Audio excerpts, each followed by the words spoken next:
Bonjour à toutes et à tous, je suis très heureux de m'exprimer devant vous aujourd'hui et d'avoir l'opportunité d'introduire vos échanges, même si, bien entendu, j'aurais préféré être physiquement parmi vous.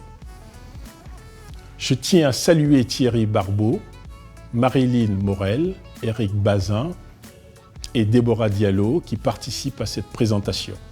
Laissez-moi commencer par vous parler d'un chiffre. D'après un sondage que nous avons commandé à l'Institut d'études Opinionway, 71%, c'est le pourcentage des Français issus de la diaspora qui veulent s'engager dans un projet en lien avec leur pays d'origine. Le CPA a réalisé, comme vous le savez, un tour de France de l'entrepreneuriat des diasporas avec BPI France entre septembre 2020 et février 2021 pour aller à la rencontre des entrepreneurs de la diaspora. Ces débats ont mis en évidence des défis et le Pass Africa a été construit avec les entrepreneurs pour y répondre. Le Pass Africa a pour objectif d'accélérer le développement des entrepreneurs à fort potentiel entre la France et l'Afrique.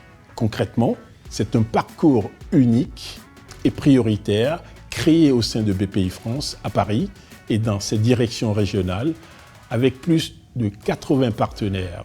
C'est tout un écosystème qui s'est mobilisé avec le CPA partout sur le territoire pour les entrepreneurs de la diaspora dans les domaines de l'investissement, de l'accompagnement, du financement, de l'assurance, de la garantie et du soutien à l'innovation.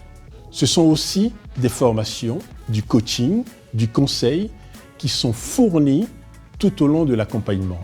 Je pense à l'ESSEC Business School, au cabinet d'avocats Auguste Debouzy, à la société d'investissement Afrique Invest, tant de partenaires impliqués. C'est enfin une communauté mobilisée et connectée pour des opportunités de réseau, de communication et de partenariat. Un accès aux grands rendez-vous franco-africains, une visibilité augmentée dans les médias et une communauté digitale regroupant plus de 14 000 sociétés, 2 000 investisseurs et 1 500 structures d'accompagnement entre l'Europe et l'Afrique. Mais le Pass Africa n'est pas seulement un programme d'accompagnement, c'est avant tout une priorité. C'est la reconnaissance de la priorité que nous souhaitons donner aux diasporas africaines. Un parcours qui révèle la richesse de notre diversité et ces entrepreneurs aux appartenances multiples qui sont les visages de la France à l'intérieur de nos frontières et en Afrique.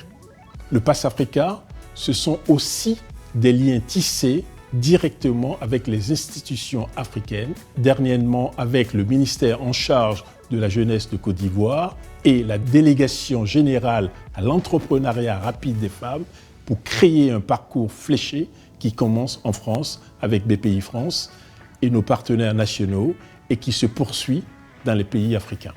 Si le Pass Africa a pour but de faire émerger les prochains champions économiques entre la France et l'Afrique, il a aussi une mission d'inclusion, car les lauréats du Pass Africa incarnent pour les plus jeunes entrepreneurs des exemples de réussite et des rôles modèles inspirants. C'est pourquoi le CPA a lancé en avril dernier un programme de mentorat qui a été intégré dans le dispositif du Pass Africa. Ceux qui bénéficient de ce label ont la mission d'accompagner ceux qui débutent, notamment issus des quartiers prioritaires, pour les coacher, les inspirer, leur montrer que c'est possible. À l'occasion du lancement de la saison 2 du Pass Africa lors du nouveau sommet Afrique-France à Montpellier, pour laquelle il est encore temps de postuler, nous nous sommes associés au programme Meet Africa de l'AFD et Expertise France pour que les jeunes lauréats de Meet Africa puissent être mentorés par nos entrepreneurs du Pass Africa. Je remercie encore l'AFD et Expertise France et bien entendu BPI France qui est partenaire du Pass Africa, ainsi que toutes les équipes pour leur implication et leur travail pour faire de l'entrepreneuriat une voie d'avenir pour tous. Je vous remercie.